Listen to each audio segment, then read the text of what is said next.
मौजे पडसाळे इथं अवकाळी पावसामुळे झालेल्या द्राक्ष पिकाच्या नुकसानीची पाहणी माहिती तंत्रज्ञान व सांस्कृतिक कार्य मंत्री आशिष शेलार यांनी केली। उत्तर सोलापूर तालुक्यातील मौजे पडसाळे इथं अवकाळी पावसामुळे झालेल्या द्राक्ष पिकाच्या नुकसानीची पाहणी माहिती तंत्रज्ञान व सांस्कृतिक कार्य मंत्री ॲडव्होकेट आशिष शेलार यांनी केली। या दौऱ्यात त्यांनी शेतकऱ्यांशी संवाद साधून त्यांच्या समस्या जाणून घेतल्या। अवकाळी पावसामुळे द्राक्ष बागांना मोठ्या प्रमाणात फटका बसला असून शेतकऱ्यांचं आर्थिक नुकसान झालं आहे। मंत्री शेलार यांनी प्रत्यक्ष शेतात जाऊन पिकांची पाहणी केली आणि शासनाच्या वतीनं शेतकऱ्यांना दिलासा देण्याचं आश्वासन दिलं। यावेळी शहाजी पवार तसंच तहसीलदार निलेश पाटील उपस्थित होते।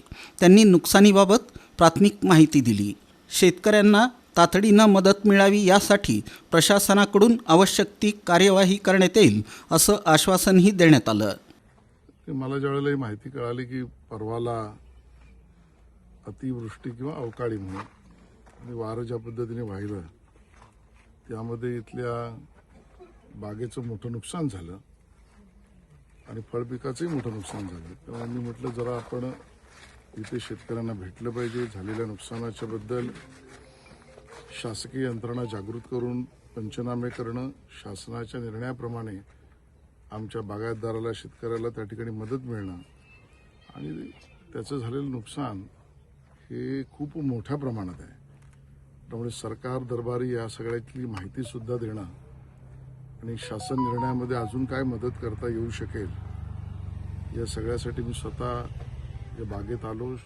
आमचे 60 शेतकरी त्यांना भेटलोय आणि त्याचा बेदाणा जिथे सुकवला जातो त्या ठिकाणी सुद्धा मी भेट दिली आहे आणि कृषी मंत्र्यांना आणि मुख्यमंत्र्यांना याबद्दल मी अवगत करेन। आता प्रशासनातल्या अधिकाऱ्यांनी सांगितलं 400च्या वर शेतकऱ्यांचं नुकसान त्या ठिकाणी झालेलं आहे आणि हा अवकाळी आणि वादळी वाराच होता असं म्हणता येईल, कारण 30-40 मिनिटांमध्ये पूर्ण शेत झोपलंय, बाग झोपली आहे आणि त्या ठिकाणी असलेला पूर्ण माल जे आहे फळपीक आहे ते पूर्णपणे उद्ध्वस्त झालेलं आहे आणि आपण बघितलं तर लक्षात असेल की एका विशिष्ट भागातच ते झालेलं आहे आणि त्यामुळे निसर्गाच्या या पद्धतीच्या एका अर्थाने झालेल्या नुकसानाबद्दल शासनाला विचार करावाच लागेल। शासन विचारही करेल आणि त्यामुळे जे की 400च्या वर शेतकरी सुद्धा असे आहेत त्याबद्दल आणि बागायतदारांचे फळबागा जे आहेत त्याबद्दल शासनाने निर्णय करावा आणि जास्तीत जास्त जी मदत आहे ती करावी